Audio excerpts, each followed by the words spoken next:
Bienvenue dans cette nouvelle édition du QG News. Voici les titres de l'actualité. 4 mois après les élections législatives, le Premier ministre marocain Abdelilah Benkiran peine à rassembler une majorité au Parlement pour former un gouvernement de coalition. À Maurice, Serge Clerc maintient son poste de chef commissaire de Rodrigues. Le leader de l'OPR, l'Organisation du peuple de Rodrigues, a remporté la majorité des sièges dans les 6 régions de l'île. C'était ce dimanche 12 février 2017. L'inflation sur un an en Égypte est montée à 29,6% en janvier 2017, entraînant une forte dévaluation de la livre égyptienne. Une situation négative dont les producteurs et commerçants égyptiens s'avèrent être les seuls à en tirer profit. On en apprend plus dans la suite de ce journal. Mais tout d'abord, au Cameroun, 3 leaders originaires de la région anglophone du Nord-Ouest sont jugés ce lundi 13 février à Yaoundé, la capitale. Ils sont accusés d'incitation à la violence et de propagation de fausses nouvelles. La formation d'un gouvernement de coalition est toujours attendue au Maroc. Ce samedi, le Premier ministre Abdelilah Benkiran a reconnu les difficultés à constituer cette équipe, plus de 4 mois après les élections législatives. Zahra Mohamed Moutiou. Au lendemain des législatives du 7 octobre 2016, remportées par le parti Justice et Développement, Abdelilah Benkiran avait été reconduit par le roi Mohamed VI à la tête du gouvernement de coalition qu'il dirigeait depuis 5 ans. Depuis, le Premier ministre mène d'intenses tractations avec d'autres formations, mais sans parvenir à rassembler les 198 sièges qui confèrent la majorité au Parlement. Le processus de constitution du gouvernement n'a pas évolué comme prévu. Il n'a pas évolué dans le bon sens. Le blocage persiste en effet dans les pourparlers. Et le Premier ministre déplore les conditions posées, notamment par le Rassemblement national des indépendants, un parti libéral arrivé en 4e position aux élections législatives avec 37 sièges. Le RNI reformulerait à chaque fois de nouvelles conditions pour participer à la coalition gouvernementale. Le RNI, qui est un parti libéral, qui est un parti quand même important dans le paysage politique marocain, un parti qui, selon la Constitution, selon la loi marocaine, après les élections législatives, peut lui-même composer un gouvernement, notamment avec d'autres partis comme le PAM ou comme le MP ou le SP.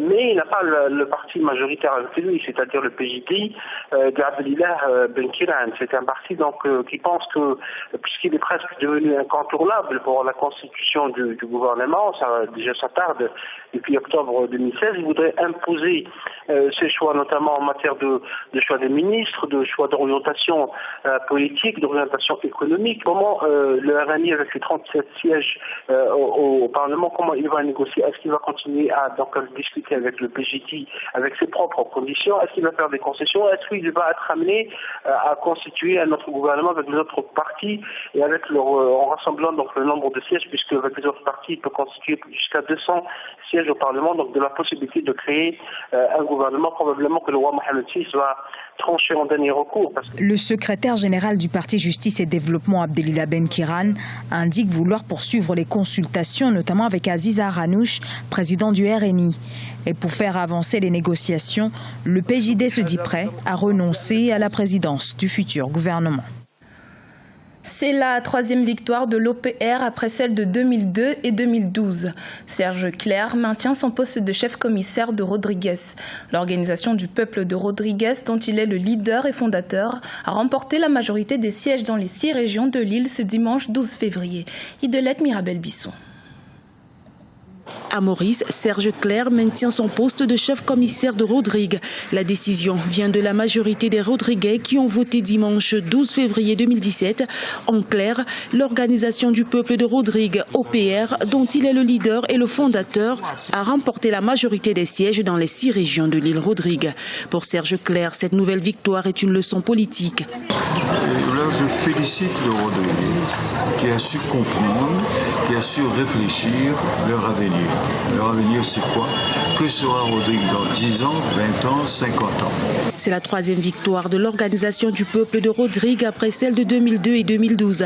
Même si en 2002, Serge Clair avait été battu dans la première région de l'île, il avait toutefois réussi à intégrer l'Assemblée régionale de Rodrigue à la suite d'une partielle intervenue après la démission d'un élu de l'OPR dans la localité de Grande Montagne.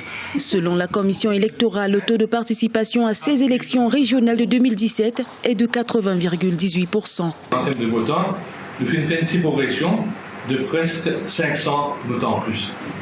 Cette année-ci, nous faisons 23 085 votants, comparé en 2012, où nous faisons 22 550 votants. Nous pensons que le taux de participation est satisfaisant et il prescrit une réflexion de ce qui arrivait en 2012.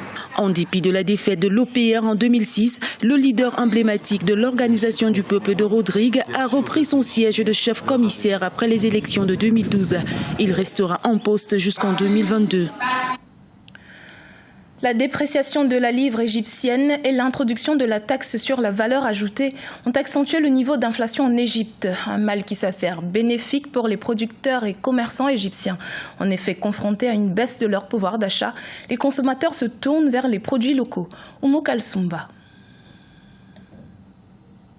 Depuis 2011, période marquée par la crise politique, l'économie égyptienne est au ralenti. Une situation aggravée par la baisse des cours mondiaux du pétrole, la dépréciation de la monnaie locale ou encore la baisse des exportations. Un taux d'inflation élevé, la cherté de certaines denrées, surtout celles importées, ont poussé les consommateurs à se tourner vers les produits locaux.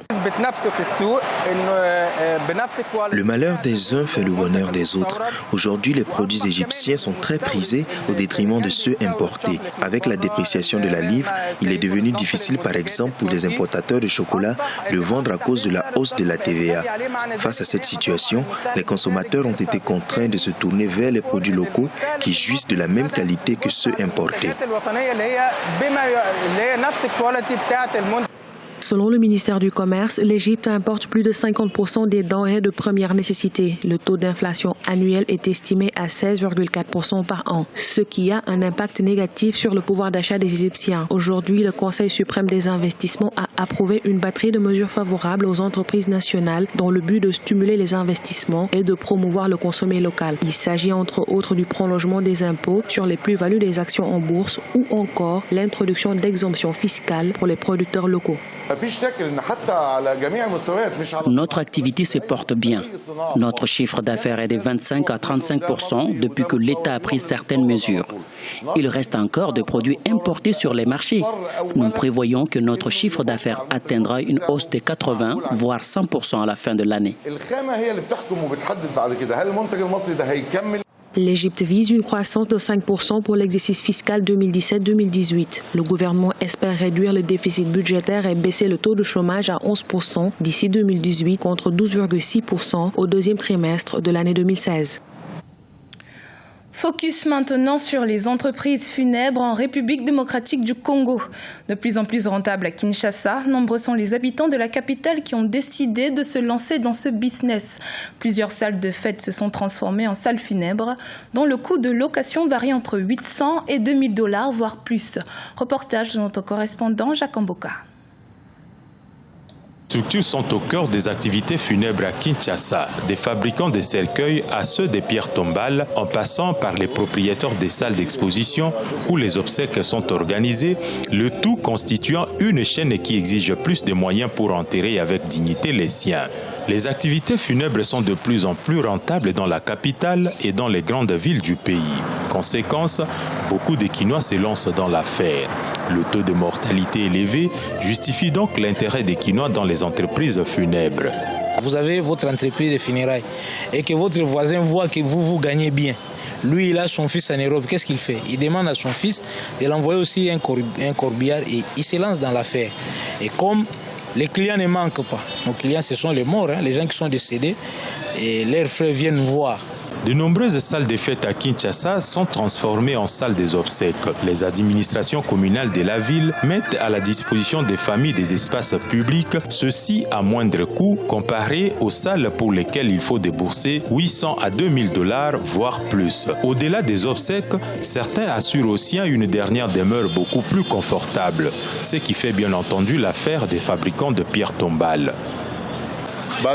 Nous recevons des commandes d'un peu partout et notamment à l'intérieur du pays. Mais ce sont les Congolais de la diaspora qui passent le plus de commandes pour les membres de leur famille décédés au pays. Nous fabriquons des pierres tombales en carreau, en granit ou en marbre. Les prix varient de 200, 250 voire 2000 $. Les déroulements des obsèques à Kinshasa ont beaucoup évolué au fur des années. Jadis organisées à domicile, dans le respect des cultures locales, avec peu de dépenses, celles-ci suivent la mode occidentale, contraignant les familles éprouvées à engager plus de frais pour enterrer les membres de leur famille décédés.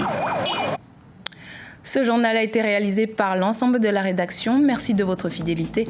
Retrouvez dans un instant une nouvelle édition de l'actualité sur Africa 24.